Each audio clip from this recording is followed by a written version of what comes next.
Sengi Hung, as we say in Tewa, which is good evening to you. It's really a pleasure to have this opportunity to address on one of my favorite subjects, which happens to be native science, and to give some insights and some perspectives. Of course, Leroy is a hard act to follow in that context, but I'll try.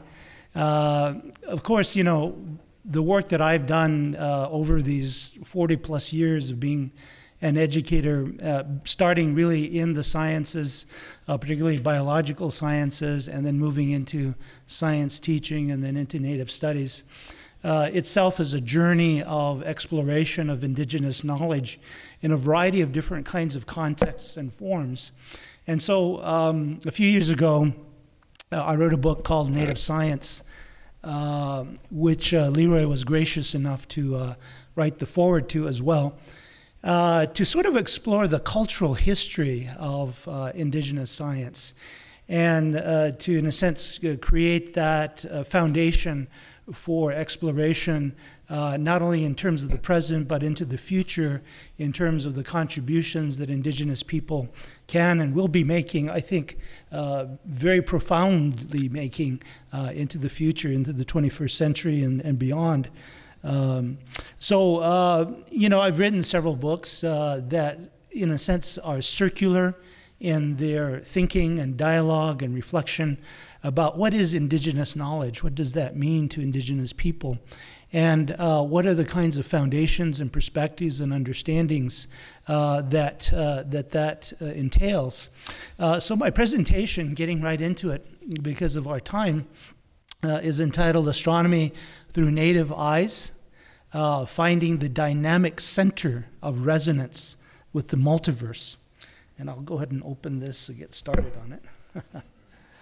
So, you know, I did a lot of thinking, actually developing this presentation while I was here attending the IPC meeting that Brian was conducting. And this presentation took many transformations during the dialogues and reflections that we had in those meetings. So I hope that it resonates with you, because resonance is really the key term in this whole perspective. The idea and the understanding that the focus of native science was really not to try to explain away the mystery of the natural world, but was really about finding ways to resonate with the natural world and the natural order towards, you know, the effect of sustainability and also of meaning of Indian life as a whole. So those are the thoughts that I want to sort of capitalize on as we move forward. I'm also a self-taught artist. I actually went to school, New Mexico Highlands University, you know, into the art program, and I was quickly very bored with Western art instruction at that time in that place because I had done most of that work already when I was in junior high and high school because we had an arts program, lucky enough, in our school that brought us in those places. And I was always interested in the natural world because of my own upbringing in my community. My grandmother was a herbalist, and so I knew and understood some very deep understandings of relationships and plants and the indigenous paradigm of thinking about the natural world. So, you know, as an artist, I also look at it in terms of that creative eye, that creative perspective. So a good friend of mine, Conrad House, you know, lets me use this particular image, and he calls it in the native eye, or through the native eye. And I really like it because it really conveys visually the whole message of indigenous thought, indigenous science, native science. Because as you see in that eye that's in the lower half, or lower part of that painting, the native eye looks out into a tapestry of relations, the flux that Leroy has mentioned. It's about interdependence, and it's about understanding the nature of interdependence and being able to find ways to resonate with that interdependence in ways that allow for life, both human life and also the life of nature, to continue. But getting back to some of the comments that Leroy has made, when you take a look at what is indigenous thought from the standpoint of let's say, philosophy, axiology means what do you value within the culture? What is the focus of your attention in the culture that drives essentially the way that you think and the way that you understand and the way that you relate to the natural world? And so for Native people, the value lies in the balance of relations, getting back to that tapestry of relationship of the native person to plants such as corn, the deer, the hummingbird, the antelope, the bear, the eagle, the forces of nature. All of those things make up that tapestry of relationship, and it's the relationship, a balanced relationship of all of those energies that, in a sense, makes life work. And so very early on, Indigenous people realized that they had to find ways to connect to that, to have resonance with that process, with that flux of the natural world. So epistemology is essentially how you come to know what you know. And so observing and doing and making and symbolizing and rhythm and ritual and ceremony, all with the context, within the context of a spiritual agency, was really the ways in which Native people came to know and understand their world and their relationships. In terms of logic, the logic really revolves around all elements and beings of the multiverse are linked together. Again, that interdependence, that interrelationship is refocused in this context of how the logic actually works. And finally, process, which Leroy also mentioned, is working with the understanding that all things are dependently interrelated in the harmony and the balance of the multiverse. Now, I'm really emphasizing multiverse in this because the grand unifying theory, idea, or concept, or push, within science, that there is one big answer, implies also that there is a universe, one verse.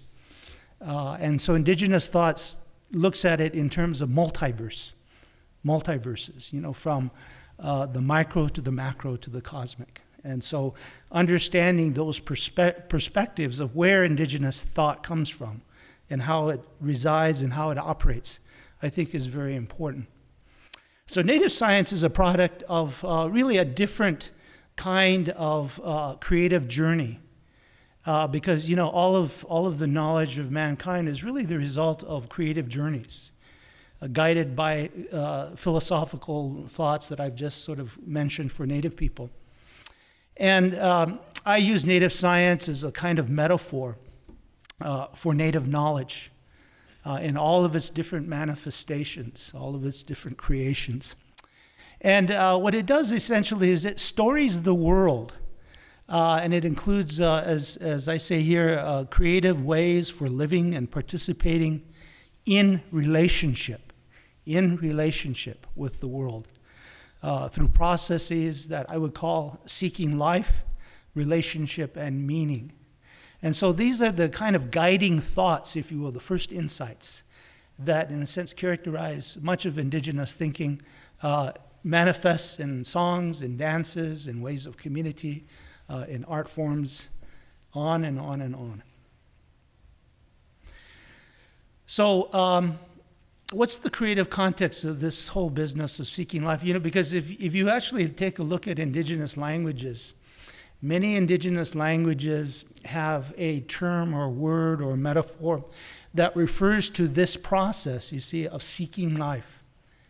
In my language, it's woatsigi, for life's sake, we do this. And so that idea of seeking life is very much embedded, again, within the language because the language reflects the epistemology of the people.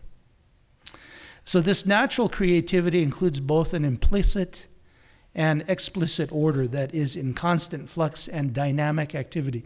Again, this is just rephrasing what Leroy has already said, with regard to that basic point. There is chaos in order. There is order in chaos.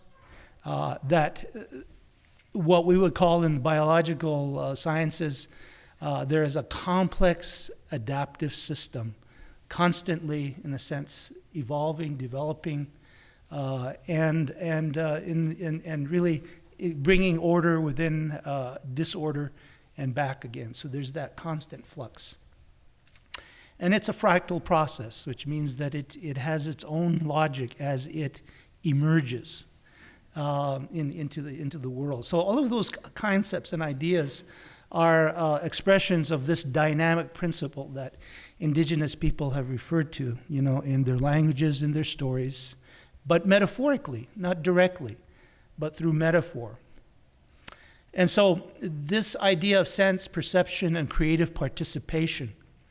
So from my perspective, an Indigenous physicist not only observes the world, but participates in it with all of his or her sensual being. And so it's a very different kind of way of observing and knowing the world. If you participate in the experiment itself, you are a participant in it. So this idea of participation and affecting what you're looking at was very much a part of Indigenous thinking.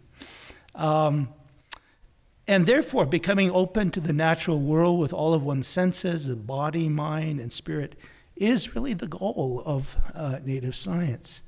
And so this idea of resonance, comes again as a very important term, because that's really what the goal of Indigenous science is about. It's about this resonance, this ability to know how to resonate yourself with yourself and yourself, yourself and your community and the place in which you live and the natural world that you're a part of, and then ultimately with the cosmos. And so knowledge systems and ways of knowing and ways of perspective begin to congregate around those different levels of knowing and coming to know. And so as you look at Indigenous cultures, Indigenous traditions of Native science, you begin to see that it is indeed, as I showed you that first picture, through the Native eye, it is really interrelationship, interdependence, and knowing how to, in a sense, as Leroy said, surf the flux. The metaphoric mind is also very important to think about, because the metaphoric mind is actually the oldest mind. I call it the nature mind. It's the nature mind. And the metaphoric mind has been evolving in human beings for, maybe 3 million years or more. When Lucy first stood up and said, what's over on the other side of the mountain there? That long.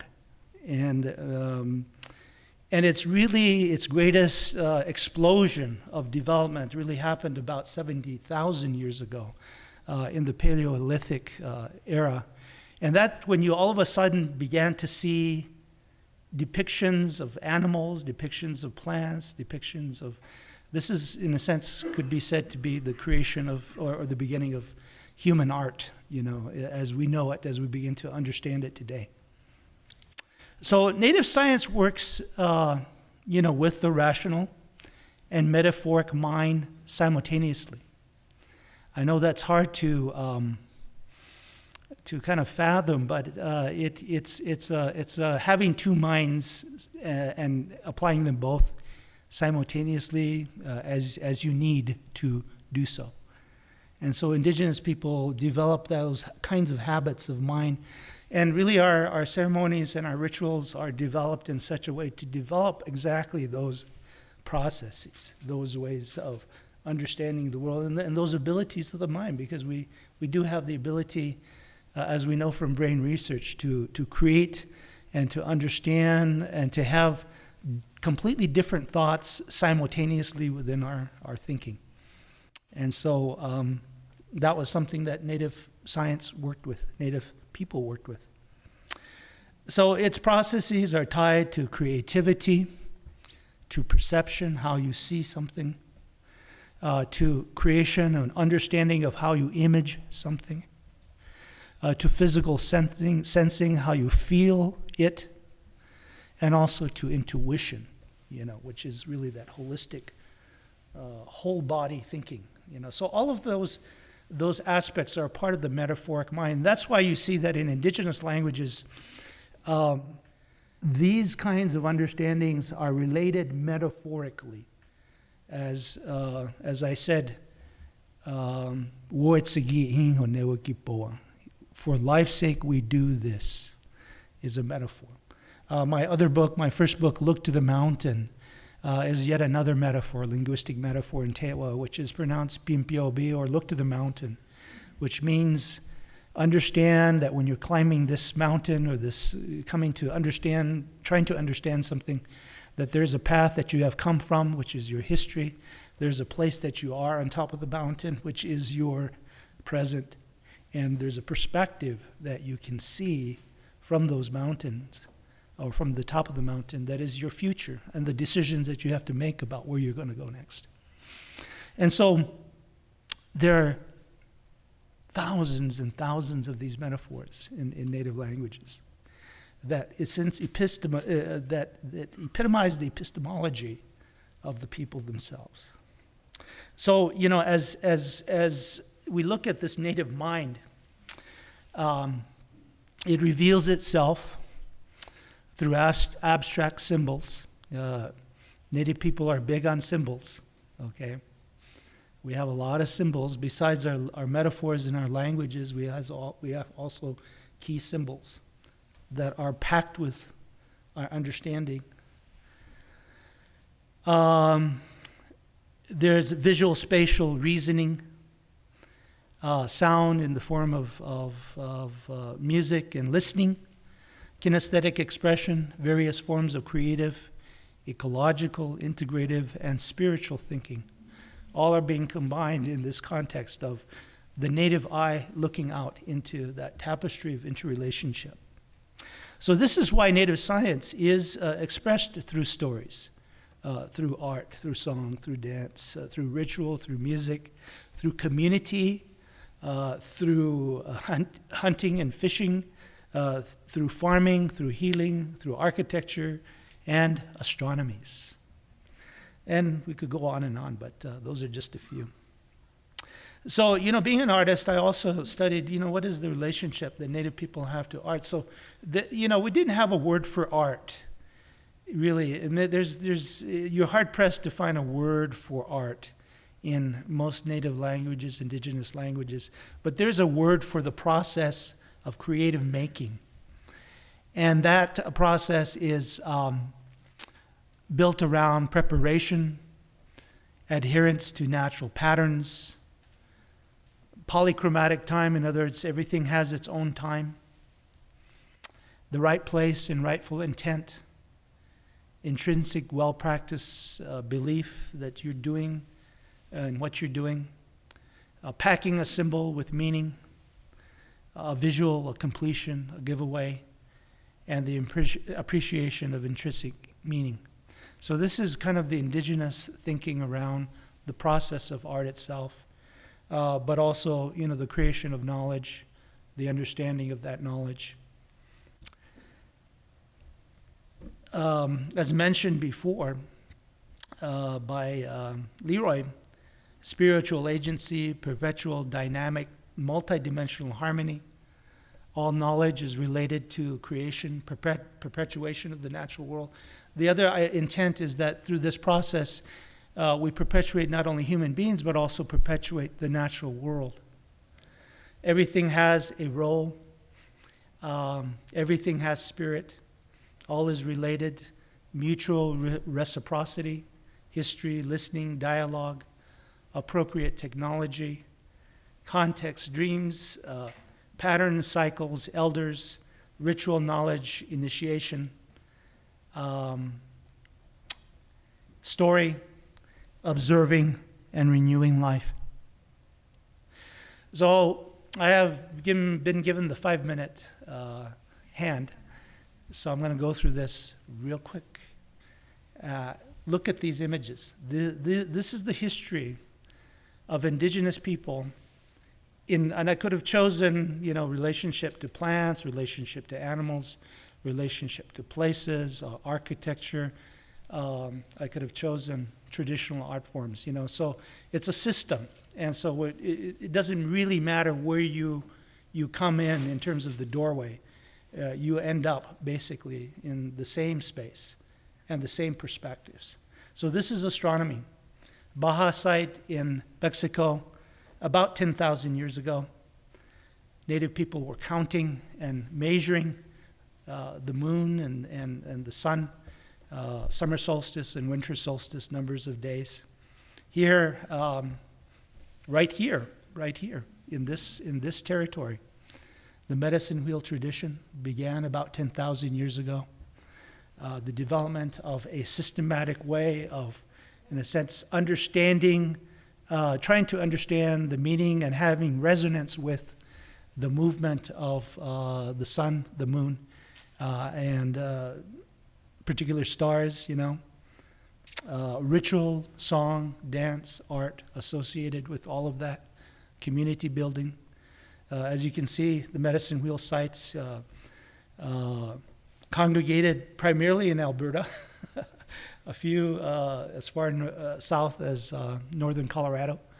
But it was a tradition 10,000 years ago that was vibrant and alive and applying those principles of native science that I've just described. The mound builders, Cahokia, Natchez, the sun priest, that whole complex, again, a whole nother system of native astronomy, again, practiced around those precepts of native science. Some of the descendants of the mound builders are the Skeety Pawnee, who call themselves the Star People. And there's a Skeety Pawnee star priest wearing a star buffalo robe. Creating the places in which you live as the model of your cosmos, your understanding of your cosmos, which is common for all native tribes. The structure itself symbolizes your worldview. The idea of stargazing and observing and thinking and reflecting, as this Skeety Pawnee village site shows. The model of the cosmos internalized into the Skeety Pawnee earth mound. The directions and the notion of directions and the importance of directions, which I won't get into, but directions are very important because how you orient yourself to the world has all to do with how you resonate with it. And so proper orientation, focus on sacred directions, in this case the semi-cardinal directions, associating a plant or a tree, in this case an animal, and a natural process like lightning and yellow, a color, just as one example. So indigenous people looked at both semi-cardinal directions as well as the cardinal directions to use as a way to, in a sense, order their life on earth. Recording the times and of those phases that we move through time, is the basis of the winter count, also the telling of the history of the people. The people who told that history, who kept that history, who counted the days between the solstices, were also given authority of power and represented by these star canes. One Tahana Odom, the other is a Creek chief. The naming of constellations, which then create storylines around how those constellations came into being.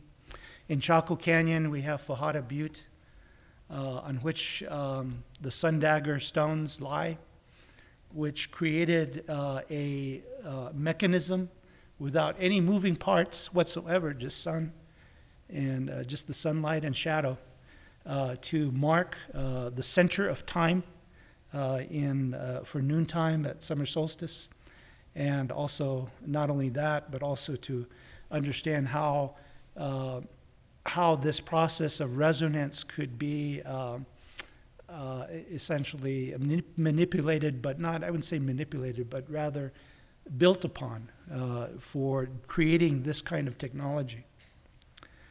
And of course, it didn't mark only just summer solstice at noon. It marked also the winter solstice. It also marked the 18-and-a-half-year cycle of the moon, and on and on and on. So I just want to finish with these few slides, you know, to give you a sense that indigenous science indigenous knowledge is very complex. It is multidimensional and multi-contextual. And in many ways, I think that as we begin to explore where are the places where we can bridge Western science, with native knowledge, that we have to really begin to look at our history first.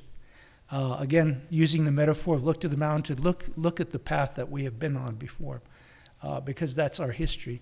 Understand our present, you know, in terms of our present realities, our present understandings of ourselves and the world, but also look at it in terms of, you know, where are the possibilities of the future. And that's where the creative spirit kicks in again, that idea of resonance, that idea of perspective, that idea of participation with the world. So, you know, these are just some sites in Chaco Canyon in which this technology, these ideas, these perspectives were represented. This is the cultural histories of our systems of science that I call science. Every tribe had this, and of course I'm highlighting certain tribes, but every tribe had forms of astronomy, understood many of these cycles. And so as we begin to sort of look into the future, particularly in the future of indigenous education, this is part of the legacy that we have to recapture, the history that we have to relearn, and the understandings, you know, about resonance that are very important in our time, in our place.